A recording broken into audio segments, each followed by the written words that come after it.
Assalamualaikum warahmatullahi wabarakatuh. Kami dari kelompok 8 akan mempresentasikan hasil kerja dari kelompok kami, yaitu bab 25 tentang diri, konsep diri, dan penyesuaian diri dan kesadaran. Yang pertama, kita akan membahas pengertian tentang diri.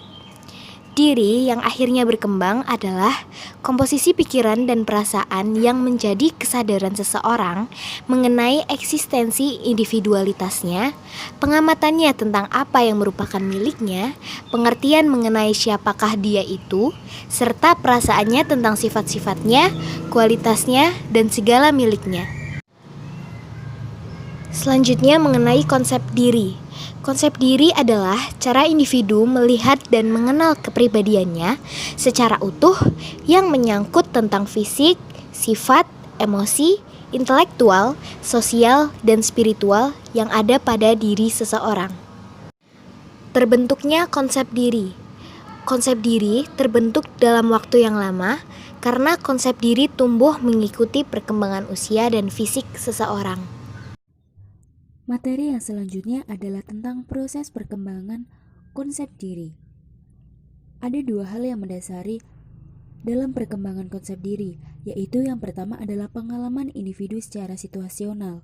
Maksudnya adalah manusia melihat pengalaman-pengalaman yang datang pada diri setiap individu-individu. Jika pengalaman tersebut bersifat positif atau sesuai dengan konsep diri seseorang, maka secara rasional dapat diterima. Namun, jika pengalaman itu tidak sesuai dengan konsep diri seseorang, maka secara rasional tidak akan dapat diterima. Dan setiap individu pastinya ingin memperbaiki pengalaman agar menjadi lebih baik ke depannya. Dan dari pengalaman tersebut, maka akan membuat diri semakin terbuka untuk mengubah nilai-nilai dan konsep diri pada setiap individu. Manfaat dari membuka diri ini kepada orang lain akan dapat diketahui umpan baliknya, yang pada gilirannya umpan balik ini nantinya akan memudahkan dalam proses pengenalan diri sendiri. Dan dengan demikian, hasilnya bukan saja dapat merasakan kelemahan yang ada pada diri kita, tetapi juga dapat memperbaikinya. Yang kedua adalah adanya interaksi dengan orang lain. Maksudnya adalah manusia hidup di dunia ini tidak lepas dari peranan orang lain. Sebagai makhluk sosial, seseorang tidak dapat hidup sendiri dan pasti akan membutuhkan orang lain. Dengan kata lain, hidup di dunia ini selalu berinteraksi dengan orang lain, dimanapun dan kapanpun berada. Dalam interaksi tersebut memunculkan usaha pengaruh-mempengaruhi antara seseorang yang satu dengan yang lain. Dalam hal ini, konsep diri berkembang dalam proses saling mempengaruhi. Yang selanjutnya adalah faktor yang mempengaruhi konsep diri. Ada dua faktor yang mempengaruhi konsep diri. Yang pertama adalah orang lain akan sangat berpengaruh pada konsep diri seseorang. Perkembangan konsep diri dengan cara interaksi dengan orang lain membuat individu memperoleh berbagai pengalaman dalam kehidupan yang akan mempengaruhi perkembangan konsep diri. Dan yang kedua adalah kelompok rujukan. Maksudnya adalah bahwa dalam pergaulan bermasyarakat pasti menjadi anggota berbagai kelompok. Di antaranya adalah rukun tetangga, rukun warga, ibu PKK, arisan, dan sebagainya. Setiap kelompok mempunyai norma dan aturan tertentu. Dengan melihat kelompok ini, orang mengarahkan perilakunya dan menyesuaikan dirinya dengan ciri-ciri kelompoknya. Yang selanjutnya adalah penyesuaian diri. Penyesuaian diri merupakan faktor yang penting dalam kehidupan manusia. Begitu pentingnya penyesuaian diri ini, sampai-sampai dalam berbagai literatur sering dijumpai ungkapan bahwa hidup manusia sejak lahir sampai mati tidak lain adalah penyesuaian diri. Dalam lapangan psikologi klinis pun sering dikemukakan oleh berbagai ahli yang menyebutkan bahwa kelainan-kelainan kepribadian tidak lain adalah kelainan-kelainan penyesuaian diri. Oleh karena itu, tidak heran apabila untuk menunjukkan kelainan-kelainan kepribadian seseorang sering dikemukakan istilah maladjustment, yang artinya tidak ada penyesuaian atau tidak memiliki kemampuan menyesuaikan diri. Dan menurut Mustafa Fahmi, Penyesuaian diri adalah suatu proses dinamis yang terus-menerus yang bertujuan untuk mengubah tingkah laku untuk mendapatkan hubungan yang lebih serasi dengan lingkungannya. Yang selanjutnya adalah bentuk-bentuk penyesuaian diri. Bentuk-bentuk penyesuaian diri dapat diklasifikasikan menjadi dua kelompok, yaitu yang pertama adalah yang adaptif. Bentuk penyesuaian diri ini sering dikenal dengan adaptasi dan bersifat badani, artinya perubahan-perubahan dalam proses badani untuk menyesuaikan diri terhadap keadaan lingkungan. Misalnya, ketika berkeringat, hal tersebut merupakan usaha tubuh untuk mendinginkan tubuh dari suhu yang panas atau dirasakan terlalu panas. Lalu ketika di tempat yang dingin, sebaliknya, yaitu harus berpakaian tebal agar tubuh menjadi hangat. Berkeringat ataupun berpakaian tebal merupakan bentuk penyesuaian diri terhadap lingkungan. Yang selanjutnya atau yang kedua adalah yang adjustive.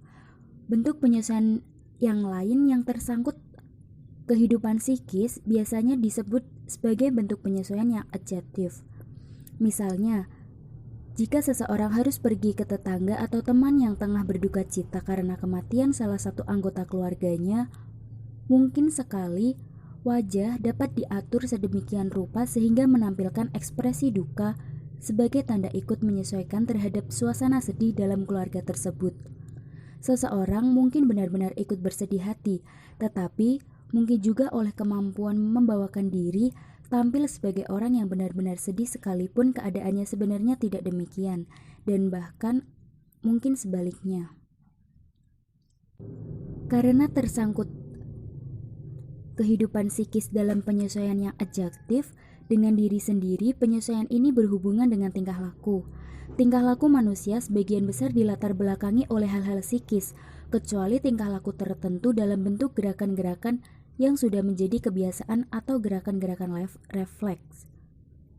Dan penyesuaian ini adalah penyesuaian diri tingkah laku terhadap lingkungan yang dalam lingkungan ini terdapat aturan-aturan atau norma-norma, atau lebih singkatnya, penyesuaian terhadap norma-norma.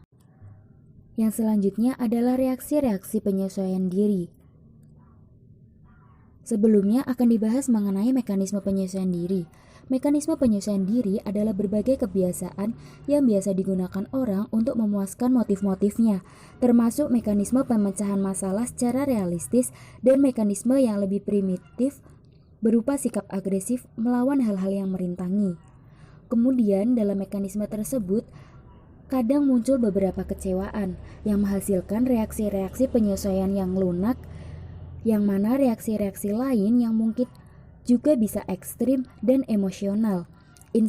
Intensitas penyesuaian tertentu pada umumnya bergantung pada faktor tipe kegiatan kekecewaan dan pengalaman sebelumnya dari orang yang kecewa. Kalangan psikolog telah membuat aneka istilah untuk melukiskan banyak tipe reaksi penyesuaian pada kekecewaan.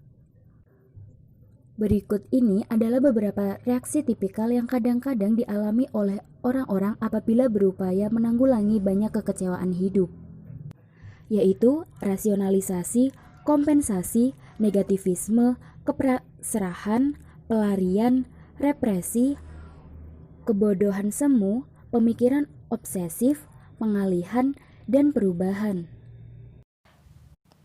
Selanjutnya ada kesadaran. Kesadaran menurut KBBI adalah keinsafan, keadaan mengerti, dan hal yang dirasakan atau dialami oleh seseorang. Chaplin menjelaskan kesadaran dalam 5 pengertian, yaitu yang pertama, keadaan sadar. Yang kedua, totalitas pengalaman pada waktu momen tertentu, sebagai lawan dari mind atau isi jiwa yang merupakan penjumlahan dari kesadaran masa lampau. Yang ketiga, kesadaran dalam berbuat suatu aktivitas dan dalam bereaksi. Yang keempat, aspek subjektif, kegiatan neurologis. Dan yang terakhir, pengenalan diri serta kesadaran diri. Nah, kesadaran diri berarti menyadari pikiran, perasaan, dan pengalaman signifikan seseorang dan dampak yang diciptakannya pada orang lain. Bagi para peneliti yang berminat dalam kesadaran, pertanyaan yang fundamental berpusat pada bagaimana sih pikiran muncul dari aktivitas otak. Damasio berpendapat bahwa pengungkapan landasan neurologis terhadap pengalaman-pengalaman sadar akan mereduksi hakikat pikiran dan mereduksi keistimewaan seseorang sebagai manusia. Sedangkan Greenfield mengatakan bahwa kesadaran mungkin memiliki 3 properti, yaitu yang pertama, salah satu masalah yang berulang-ulang muncul di bidang neuroscience secara umum adalah masalah lokalisasi fungsi. Yang kedua, semakin kompleks otak, semakin besar pula kesadaran dengan kontinum yang bergerak mulai dari minimal sampai sangat mendalam. Yang ketiga, seseorang tidak pernah memiliki pengalaman sadar yang sama di 2 kesempatan yang sama. Jumlah neuron yang sama tidak akan pernah distimulasi dengan tingkat yang sama persis atau dengan cara yang sama lebih dari 1 kali. Berikutnya, kesadaran dan ketidaksadaran. Perbedaan yang paling jelas antara kesadaran dengan ketidaksadaran dapat diamati ketika seseorang terjaga atau sedang tertidur. Para peneliti selama ini sangat meminati eksperimen-eksperimen menggunakan orang yang sedang tidur. Karena seseorang yang dalam keadaan tidur tidak sama kesadarannya dengan ketika ia sedang dalam keadaan terjaga. Keawasan seseorang berubah dari waktu ke waktu, sehingga informasi bergerak dengan cepat ke dalam dan keluar kesadaran. Pikiran dan impuls yang direpresikan ke alam tak sadar tidak dapat memasuki kesadaran. Namun, mereka dapat memengaruhi seseorang dalam cara yang tidak langsung atau tidak kentara seperti melalui mimpi, keseleo lidah, dan lain sebagainya. Lanjut, fungsi-fungsi kesadaran. Barsh dan McGovern mengajukan sejumlah fungsi kesadaran, yaitu yang pertama, fungsi context setting, yaitu fungsi ketika sistem-sistem bekerja untuk mendefinisikan konteks dan pengetahuan mengenai sebuah stimuli yang datang ke dalam memori. Fungsi ini berperan untuk menjernihkan pemahaman mengenai stimulus yang bersangkutan. Fungsi yang kedua adalah adaptasi dan pembelajaran, yang mendalilkan bahwa keterlibatan sadar diperlukan untuk menangani informasi baru dengan sukses. Yang ketiga, ada fungsi prioritas dan fungsi akses, yaitu ketika kesadaran diperlukan untuk mengakses besarnya jumlah informasi yang tersedia di tingkat ketidaksadaran. Yang keempat, adalah fungsi rekrutmen dan kontrol. Artinya, kesadaran memasuki sistem-sistem motorik untuk menjalankan tindakan-tindakan sadar. Fungsi kelima adalah fungsi pengambilan keputusan dan fungsi eksekutif, yang berperan membawa informasi dan sumber daya keluar dari ketidaksadaran untuk membantu pengambilan keputusan dan penerapan kendali. Yang keenam adalah deteksi dan penyuntingan kekeliruan. Fungsi ini berfokus pada kesadaran yang memasuki sistem norma. Yang ketujuh adalah monitor diri. Monitor diri dalam bentuk refleksi diri, percakapan internal, dan imagery.